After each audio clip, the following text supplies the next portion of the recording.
This is Dr. Ben Weitz with the Rational Wellness Podcast, bringing you the cutting edge information on health and nutrition from the latest scientific research and by interviewing the top experts in the field. Please subscribe to the Rational Wellness Podcast on iTunes and YouTube, and sign up for my free ebook on my website by going to drweitz.com.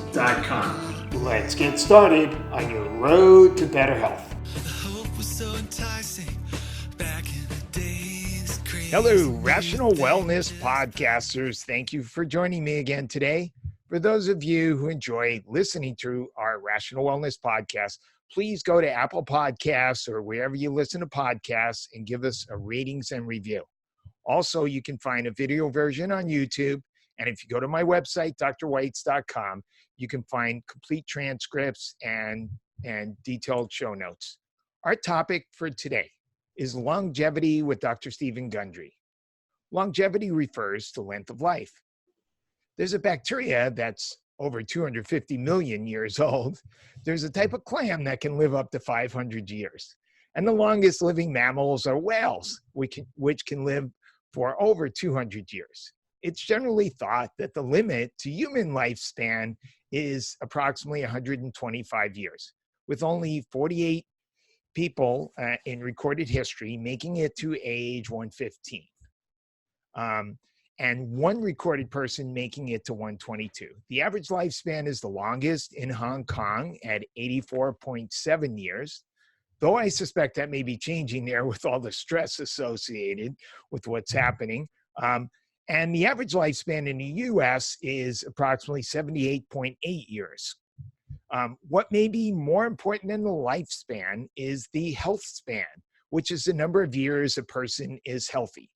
Others make a distinction between chronological age, which is the number of years you've been alive, and biological age, which is a measure of your physiological age and of your functional and health status. And this may be measured with a test called the telomere length test. Anti-aging medicine can mean different things to different anti-aging clinicians. For some, anti-aging refers to improving the appearance of the skin with special creams and treatments and even surgery. While for others, anti-aging specialists, the focus is on restoring the body's hormones to the level of a 25-year-old by taking bioidentical hormones like estrogen, progesterone, testosterone, and even growth hormone.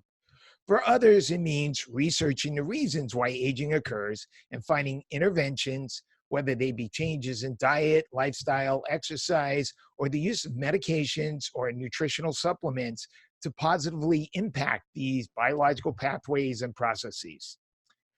Dr. Steven Gundry does not really need an introduction, but he is a heart surgeon, professor, and researcher who has changed his focus in his medical practice to nutritional and preventative medicine.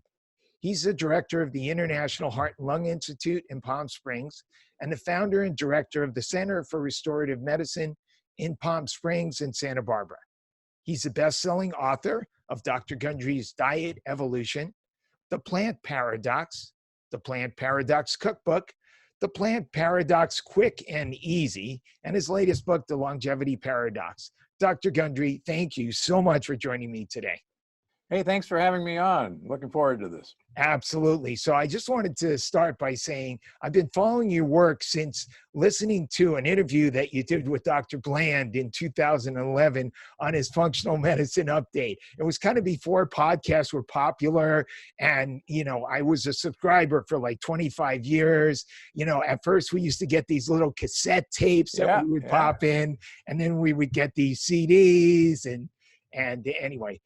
So I remember you came on and you talked about this patient, Big Ed, and he had all this coronary plaque, and you looked at his scans, and another cardiologist said there was no way that they could intervene. And he also had this big shopping bag of supplements. And you said, wow, those are all going to be a big waste. Yep, and then, I did just say that. And then you looked at some new scans, and it turned out that he had reversed quite a bit of his atherosclerosis. So you started rethinking that they may have some benefit. Yeah, that's exactly right. So the subtitle of your newest book, The Longevity Paradox, is How Do You Die Young at a Ripe Old Age? What do you mean by dying young at a ripe old age? Well, the longevity paradox is that most of us, want to live a long time, but we just don't want to get old. And Right. when we look at kind of living a long time, it really doesn't look very good. We're looking at stents or heart surgery or joint replacement or living in a nursing home and not remembering your name or your family's name. And so that, just getting old doesn't look very good, particularly, the last 3 years, our life expectancy in the United States has actually declined 3 years in a row. And people thought it was a fluke, but it's now, we boomers, sadly, will probably be, unless something dramatically changes, will be the longest living Americans. And our kids and our grandkids, if things don't change, will have shorter lives and more miserable lives. And the evidence is increasing that we had very little time in our lifespan of where basically it was a fairly quick downhill boom. Now the reason longevity looks so bad is we spend a great deal of time in senescence, in getting worse and worse and worse. And the whole point of the book is it does not have to be that way. So it is quite possible to die young at a very old age. And I think that's actually what most of us would like to do. Absolutely. So essentially what you're saying is instead of hitting 40 or 50 or 60 and a steady decline with all these chronic diseases, we want to have a high level of function and go screaming right into the end. Yeah, that's exactly right. And one of the benefits of having one of my clinics in Palm Springs is Palm Springs is often called God's waiting room. So I've had the pleasure of for over 20 years, super old people and learning, some of their tricks. Plus, for most of my career, I was a professor at Loma Linda University, which is the only blue zone in the United States. And so I've, a lot of my career has been spent looking at the tricks of good older people. And so the book is taking what I learned in the plant paradox and learning a lot more on the microbiome's effect on aging, and then giving folks an action plan. And it's Yeah, actually exciting stuff. absolutely. And your focus on the microbiome is definitely part of the average functional medicine approach, which really prioritizes gut health as a major factor in many other chronic diseases. So, Yeah. in terms of improving the microbiome, you recommend prebiotic fibers, which feed the gut bacteria. It's very common to recommend probiotics, which are the gut bacteria themselves, but you don't seem to recommend those. Why is that? Well, I have nothing against probiotics. I make several probiotic formulas for my own company. But what I think most people don't realize is that most probiotics are not native to our gut. And if they make it into our gut, and that's a very iffy proposition, they basically stick around on vacation leave. They have effects, yes, absolutely. In fact, dead probiotics can have actually dramatic effect on the immune system. Just to give you an example, there's a dead yeast. The brand name is called Epicor, that absolutely modulates the immune system and actually probably makes us make more red blood cells. So yeah, so dead probiotics have a. What I tell people, for instance, in Palm Springs, if I sold grass seed to a patient in Palm Springs, which would be probiotics, and say, go plant it, they'd come back a month later and said, you sold me bad grass seed because it didn't grow.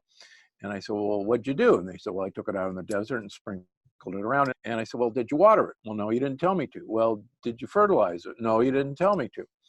So what we have to give the microbiome prebiotics, the fiber that these bugs like to eat. And with the Human Microbiome Project, we're beginning to realize that there are certain fibers that certain bugs thrive on. And if we give them what they want to eat, they will actually start taking care of us.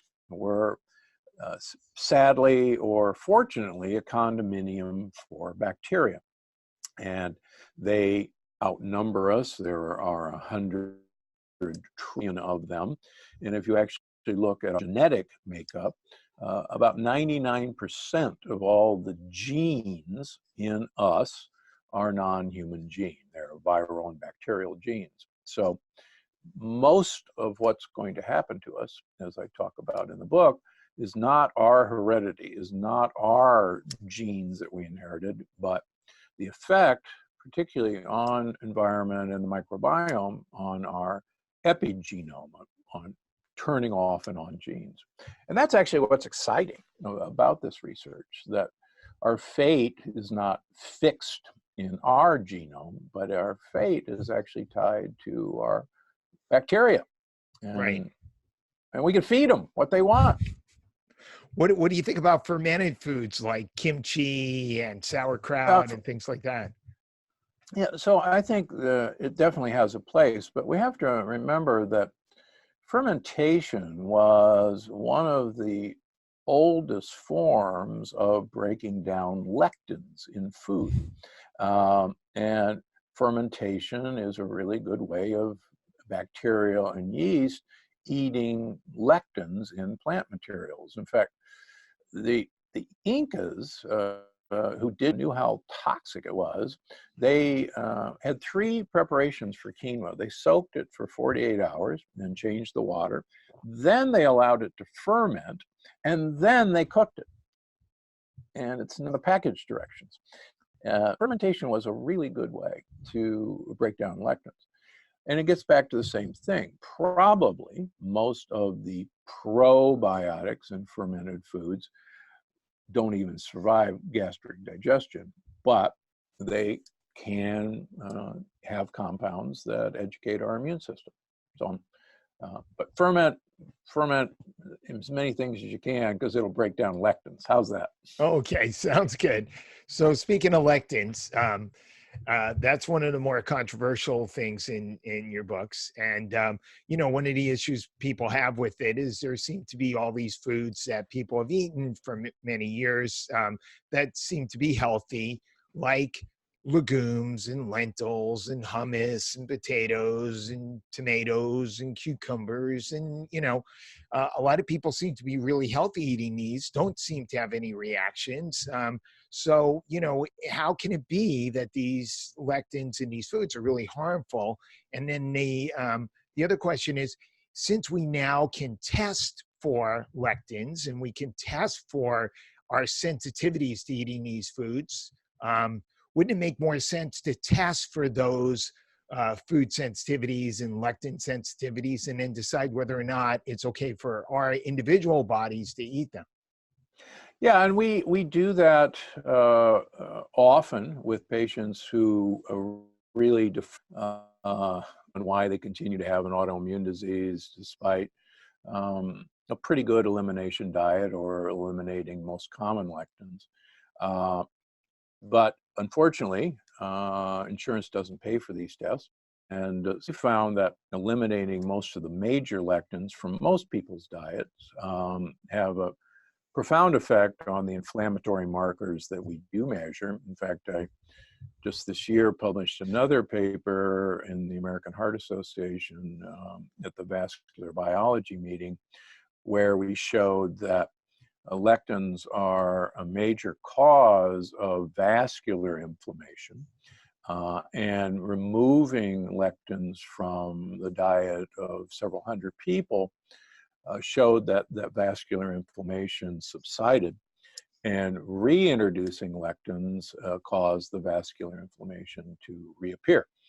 So to get back to your original point, we forget that the reason so many of us are now sensitive to lectins is that our microbiome, which is a major defense system against plant lectin, the microbiome actually enjoys eating lectins. There's even a bacteria that enjoys eating gluten. But we've wiped out much of our microbiome from broad spectrum antibiotic use in us and also in the animals that we eat. And I think the other thing that we've lost sight of is that so many people take a stomach acid reducer without realizing that acid in our stomach proteins, and lectins are proteins. So we've had that defense system gone in so many people. And lastly, almost all the foods that we eat have glyphosate, have Roundup in them. And most people don't realize that glyphosate was actually patented by Monsanto as an antibiotic. It was not patented as an herbicide. And glyphosate is really good at killing the microbiome. Plus, work from MIT has shown that glyphosate by itself causes leaky gut. And so we've set up kind of a perfect storm where the vast amount of defense systems that we've enjoyed up until 50 years ago are pretty much wiped out. And it's like, you know, in the football analogy, not only is our defensive line injured, but all the linebackers are out. And so, you know, a good running back like a lectin, you know, has a straight shot to the goal line time after time. And I think that's what we're seeing. Okay. So when it comes to legumes, from reading the longevity paradox, I came away with the idea that we shouldn't eat legumes or lentils. But then I watched one of your YouTube videos where you said that properly cooked beans and lentils were okay. No, in the longevity paradox, I make a very strong case for people eating pressure cooked lentils. One of the longest lived societies, who are the Acciarolis in southern Italy, south of Naples, that I visited last year. These people have a fascinating diet. They eat anchovies, rosemary, olive oil, wine, and lentils. They actually, even though they're Italians, do not eat bread or pasta. They have absolutely no grains in their diet. But there are some compounds in lentils that are called polyamines that are some of the most interesting longevity compounds that have been described. And lentils are a great source of this. Mushrooms are a great source of this. And interestingly enough, true Parmesan cheese from Italy is a great source of polyamines. So, no, so I think everybody should have one of the modern pressure cookers, like an Instant Pot or a Ninja Foodie. And they make things so easy. In fact, I have a new cook coming out next month in November called the Plant Paradox Family Cookbook, which is dedicated to raising kids in this way. And most of the recipes in the book use an. Now, as an alternative to a pressure cooker, what if we soak the lentils overnight and then cook them in our rice cooker or however else we cook it?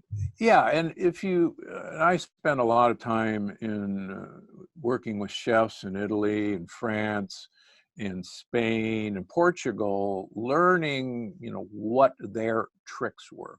And soaking of beans and lentils was always done. And the soaking, the water was changed every 4 to 6 hours and refreshed. And clearly, the evidence is very clear that soaking will remove a large amount of the lectins from beans. And what's happened, though, is we've lost this connection with our parents and grandparents and great-grandparents, that these techniques, which were normally handed down, from generation to generation. Now that we don't really have nuclear families anymore, and great grandma is not helping in the kitchen, really lost these tricks. And in our speed to have everything instantaneously, the idea that we would really bother to soak beans for 24, 48 hours is silly. But these cultures, it's amazing when I work with chefs in Italy, not one of them would ever think of making pasta sauce, tomato sauce, with tomatoes that aren't peeled and de-seeded. And I've been to, taught her. So we're missing these honored, traditions of how we detoxified these plant compounds that are mischievous. Now, one of the concepts that people often talk about is they say, this is the way that plants protect themselves against being eaten. Yep. But isn't it the case that in order for plants to reproduce and grow in different places, they actually want animals and humans to eat them so that we can poop out the seed somewhere else so that they can continue to flourish? It seems to me that plants really want animals to eat them.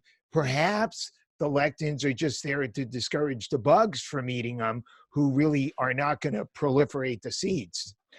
Well, as I talk about in the plant paradox, there are two plants that make fruits in general want their predators to eat the seeds, but they, for the most part, protect those seeds with a hard shell that's indigestible. For instance, we can't digest an apple seed.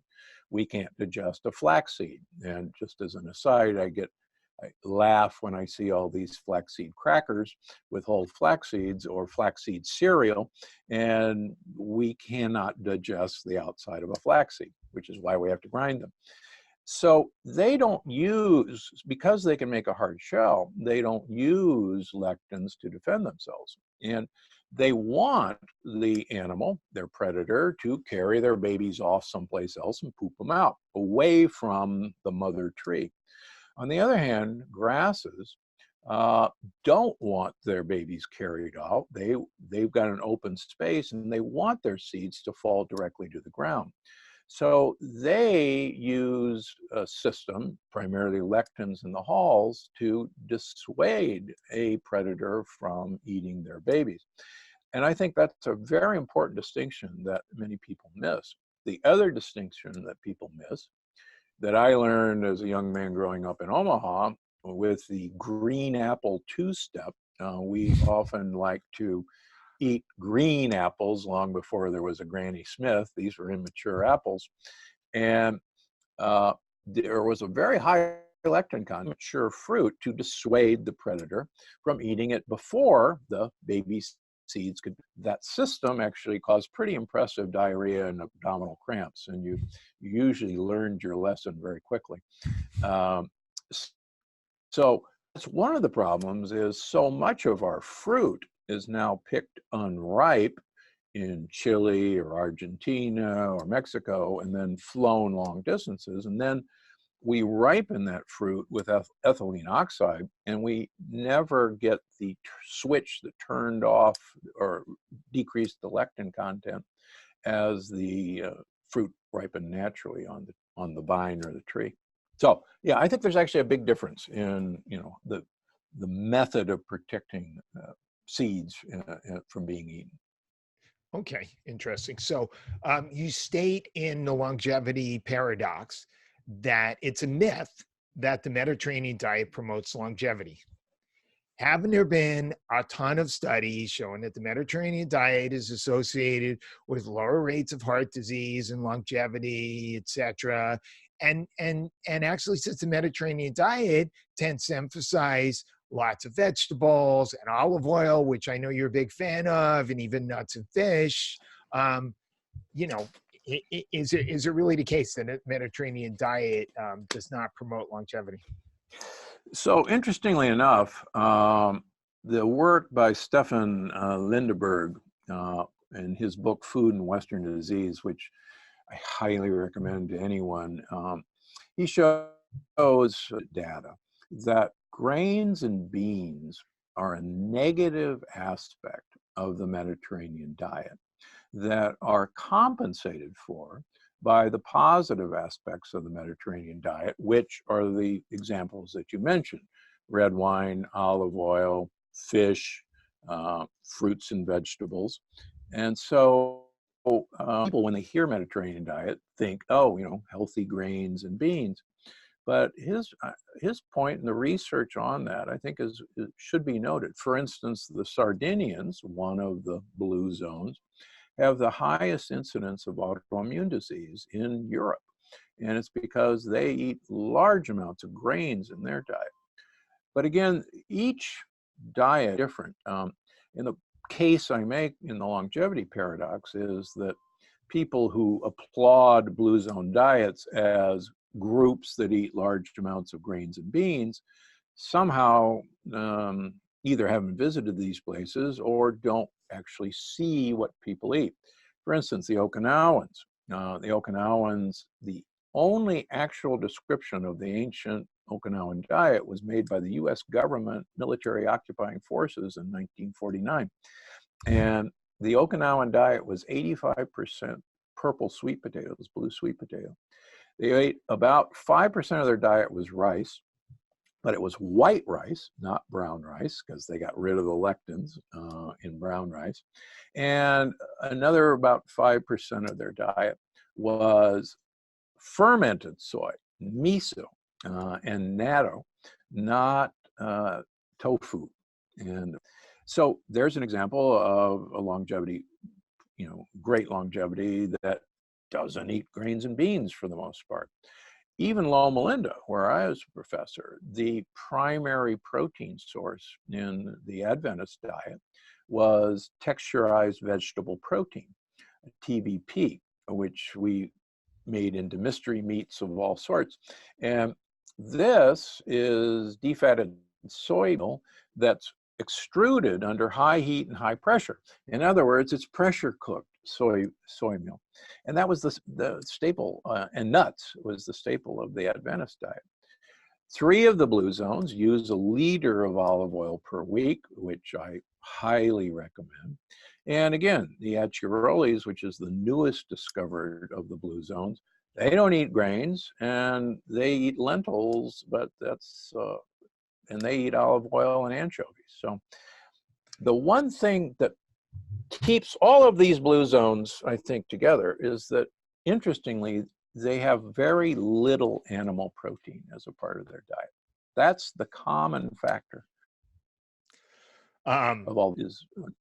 So I want to get to the animal protein in a minute, but let's hit on the olive oil thing. A lot of people, in the health world are always trying to optimize what's the best fat, what's the best oil to cook with. You have some of the vegans out there saying you shouldn't cook with any oil. Other people saying you should cook with only butter.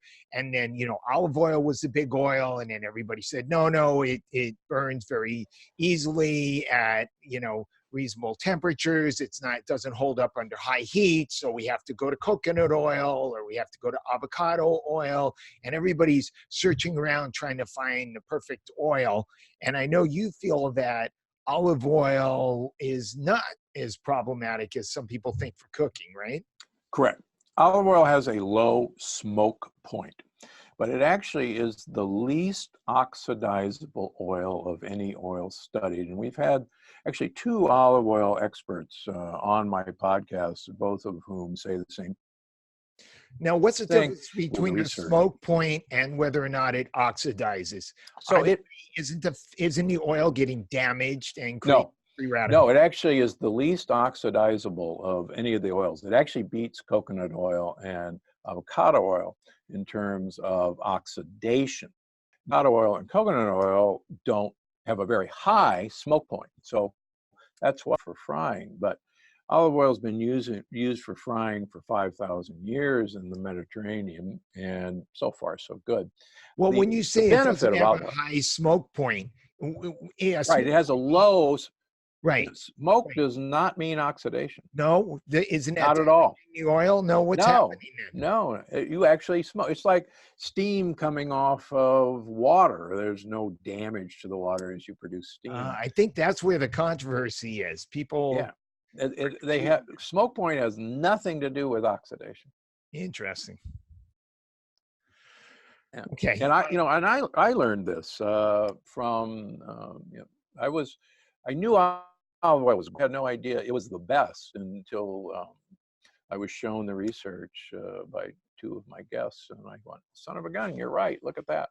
But the benefit of olive oil is that the polyphenol content of olive oil is extremely high, and you're using oleic acid, which is the monounsaturated fat in olive oil and also in avocado oil. Isn't that particularly interesting, beneficial oil or bad oil one way or another? But it's a carrier for polyphenols. So for instance, plain old everyday olive oil has about 10 times the polyphenols of extra virgin coconut oil.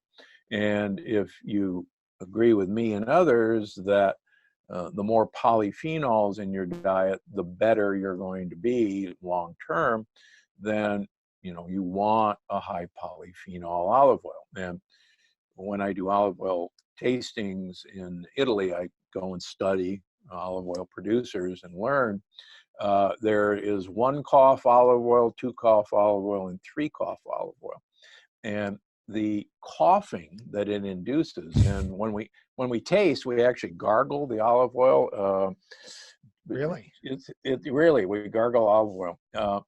So the more coughing it induces, the higher content of the olive oil. So you can use that trick to decide the polyphenol content of olive oil. So do we want the extra virgin and do we want the unfiltered, or which one is best? Yeah, so you'll have more polyphenols in the unfiltered.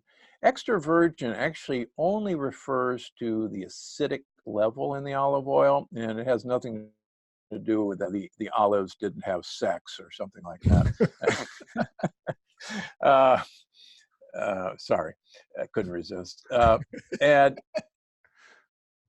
first, there in processing olive oil, there is We'll a get first censored. pressing. We'll get censored by YouTube now. That's right.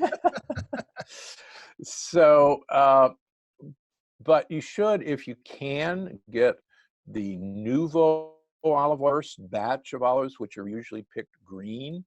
As many people know, I now have my own olive oil, which is the highest polyphenol content of any olive oil studied, 30 times higher than any previous olive oil, that comes from Morocco, of all places, in the desert, where a brilliant family, 4th generation olive oil farmers, realized that great wine comes from grapevines that are stressed, that are underwatered, that are planted close together and under harsh conditions. And the more the plants are stressed, the more polyphenol content in the grapes, better wine. So this family tried this, and lo and behold, they planted their vines the trees close together. They underwatered them, desert harsh conditions, planted in rocks, and voila, the polyphenol content is massive. And then they built a bottling plant where in the middle of the olive grove, so the olives are instantly pressed one time. And I'm actually really excited about it. So Interesting, because there is a big controversy. You read these reports that some of the olive oil on the shelves doesn't really contain olive oil. It's olive oil spiked with other oils. Yeah, there are actually several good American olive oils. There's a great olive oil at Costco that I recommend to people. It's Kirkland brand. It's a tall square bottle. It's actually a plant in Tuscany. It carries a seal stamp for authenticity. If you says, bottled in Italy, you can bring olive oil in tankers from Greece, Spain, all over the Mediterranean, in tankers, literally, and bring it undock it in Italy and then put it in bottle, say it's bottled in Italy. And so you do have to be careful. The other thing that people should be aware of, the American taste is for a very, very bland oil. We've been raised on corn oil and canola oil. And so this cough when you have olive oil is not to the American palate. So olives are blended in grocery stores to an American palate. And most of the olives that are used have very little polyphenol content. So the reason you're using it is usually not there. So since we're talking about fats, I see that you like nuts from your book, but you don't like the nuts that are most commonly consumed, which are peanuts, almonds, and cashews. And I certainly understand some of the issues with peanuts, with fungal problems, etc. What's wrong with almonds? So almonds, a lot of my patients with rheumatoid arthritis react to a lectin in the peel of almonds. And so there's nothing wrong with peeled almonds. Anyone growing up in Spain knows their mother teaches them how to properly get the peel off of almonds, because in Spain, anyone knows that the peel of almond is toxic. Again, you start learning traditions and go, well, how did that come about? So yeah, I have about 70% of my practice is people with autoimmune diseases. And we have an interesting handful that clearly react to the peel in almonds. So blanched is usually pretty safe for anybody. The other big no is I dearly love cashews, but we have to remember that cashews are always an ivy family. And there's even cashew pickers disease, where the hands of cashew pickers get severely burned from the toxins and lectins in the peel of cashews. So I don't really particularly want to eat poison ivy, and I have a number of patients that cashews was one of their big issues in their GI distress until we got rid of them. Okay, so now I want to hit on the protein. So I've heard several discussions on your YouTube page about why we should have very low level of protein and how it's associated with longevity. And you mentioned like 30 grams of protein.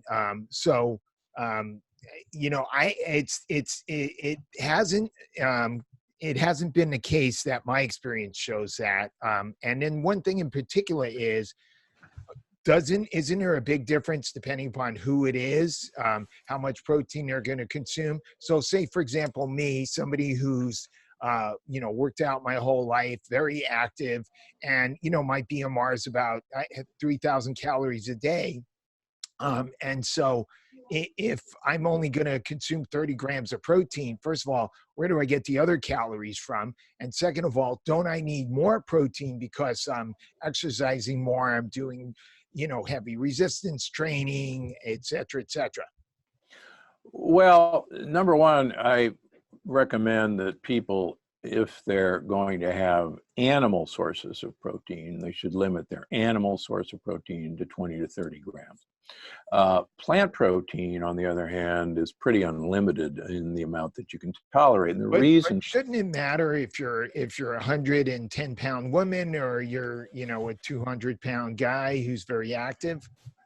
well, if you're actively building muscle, then you can certainly use more protein. But my is that protein primarily comes from plants. And I'm a guy who grew up in Omaha, Nebraska, the beef capital of the world. And believe me, I enjoy a piece of grass-fed, grass-finished steak like every 3 months. But that's it. But the evidence, certainly from the Loma Linda experience that's been published by my colleague, Gary Frazier, shows that incremental increases in animal protein incrementally decrease our health span and lifespan. And I wish that wasn't true. I really do. But this is a huge follow-up now for over 50 years. And each incremental increase in animal protein in an Adventist diet decreases their lifespan and their health span. Darn it.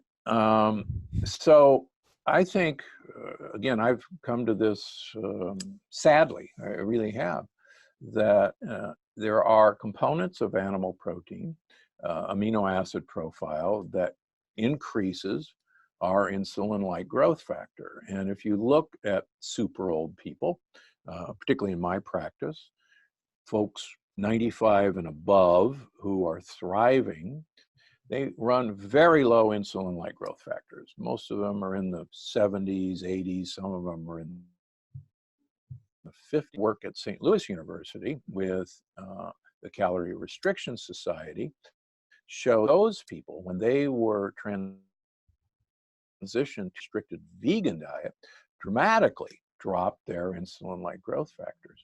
And I see that in my patients as well. I'll give you an example. Just saw a couple in their late 60s who I've been working with for a number of years out of LA. And they used to be disciples, I mean, phenomenal. And both he and his wife ran insulin-like growth factors around 80. And both of them ran hemoglobin A1Cs 4.6, 4.7. She got a 4.4. I mean, phenomenal stuff. They went to Europe last summer for an extended period of time and fell off the wagon. And it's interesting, they have been struggling ever since that time. So I saw them today for their 6-month follow-up visit. And we track these so that they can see it. So 4 years ago, they were both running insulin-like growth factors of around 80. Now she's up to 160 on her insulin-like growth factor, IGF-1, and he's up to 180, and their hemoglobin A1Cs have gone from 4.4, 4.6 to 5.4, and both of them. And now 5.4, most people would be thrilled with 5.4, and most 68-year-olds would be thrilled to have a IGF of 160. But when you can look at what they did when they were spot on, and they go, holy cow, and they are aging right before their eyes and my eyes. And today was a real wake-up call for both of them. They said, okay, that's it. We're back. We're gonna hit this hard. So that's just. Well, that view it definitely agrees with Walter Longo and a lot of the other anti-aging specialists these days. The focus all seems to be reduce growth. Anything that promotes growth, we want to reduce. We don't want to encourage cancer cells. But on the other hand, we know as we get older that our muscles tend to break down. Sarcopenia is a problem. There are people who can't get out of nursing homes, and the only thing wrong with them is that their muscles are too weak. And one of the problems with our brain health is that the neurons tend not to get replaced. They tend not to regenerate. We don't create new connections between the neurons. So a certain level of growth and regeneration is going to be crucial for anti-aging. Isn't that the case? Yeah, I agree with that. And the reason we have sarcopenia because our gut wall is absolutely destroyed, and we no longer have an surface. And it just pleases me so much that I can take patients and decrease protein consumption and watch their albumin and total protein, which were at dangerously low levels, actually dramatically increase. And there are actually other really good studies of super old people that shows that increased protein consumption does not improve muscle mass. And the reason for that is that most of us have been so damaged in the wall of our gut by leaky gut, by lectins, that when we repair the gut wall, then everything else returns to normal. And that is really the whole point of the longevity paradox. Aging at its very core is caused by a breakdown in the wall of the gut. And Hippocrates said this 2,500 years ago. All disease begins in the gut. And he was absolutely right. And my addition to this is that all disease can end in the gut. I totally agree with that. Intermittent fasting is something that's often recommended for anti-aging purposes. And we have complete fasting, we have intermittent fasting, we have the fasting mimicking diet. One of the things I noticed in your book is you recommend skipping dinner, which is interesting because right now the rage in the functional medicine world is everybody skips breakfast, and which I think is ironic, because when I started counseling people on diet and health, 35 years ago, the word was everybody's fat because they skip breakfast and they eat too much at dinner. And so, the mantra was, you have to eat breakfast. You have to eat within a certain period of time of waking up, and you have to have multiple small meals throughout the day. Otherwise your blood sugar is going to be erratic. And it's funny how it's come full circle to now the way to be healthy is to skip breakfast. But you're talking about skipping dinner. And one of the things you talk about is that it's I think you describe it as a flossing for the brain. A brainwash, yeah. A brainwash. Yeah, it's interesting. We now, in recent years, have discovered the lymphatic system of the brain. And the brain during particularly deep, about 20%. And it literally goes through a wash cycle and squeezes out toxins such as beta amyloid. And this needs actually high blood flow to accomplish this. And I teach my patients that, when I was growing up, we couldn't go swimming for an hour after we ate lunch because we'd get cramps in our muscles and die. And there was actually a bit of wisdom in that old wives' tale, in that when we are digesting, digestion takes a huge amount of energy and blood flow. And after we eat, most of our blood flow is diverted to our gut for the purpose of digestion. So good studies show that the closer you finish dinner to the time you go to bed, the less efficient you are at washing out of having this brain wash cycle. So what I ask people to do is one day a week, skip dinner or finish your 4 hours, maximum 3 hours before you go to bed, and allow that brain wash cycle to happen. Now, Dale Bredesen, who is the author of The End of Alzheimer's, has become a good friend. In fact, I just talked to him yesterday. He thinks, and I certainly agree with him, that we should have a 14 to 16 hour a day window of not eating. And the easiest way to accomplish that, of course, is to skip breakfast and try to eat your dinner at, say, 6 o'clock at night. For half of the year, most of people who follow me know that from January through June, I own a window, so that 22 out of 24 hours I'm fasting. And this will be my 18th year of doing this. And so far I'm not dead, so far so good. And why do I do that? Because my study at Yale was in human evolution. And you know that almost all societies up until the present time went through primarily a prolonged time of not much food, which usually correlated to the winter. And as I tell anyone who listened, do you really think our ancestors crawled out of our cave every morning and said, "What's for breakfast?" There wasn't any breakfast. We didn't have a cupboard. We didn't have a refrigerator. We had to find. We didn't find breakfast, break fast until lunch. That was break fast. And if we didn't find it till dinner, that was break fast. And the reason humans like locusts is that we had the ability to go extended periods of time without eating. And unlike really any animal, because we are the fat ape. So Now, I agree. Joseph Mercola and I have talked about this. In our current environment, we have so many heavy metals and environmental toxins and pollutants and pesticides in our fat cells where we store them, and we store them safely.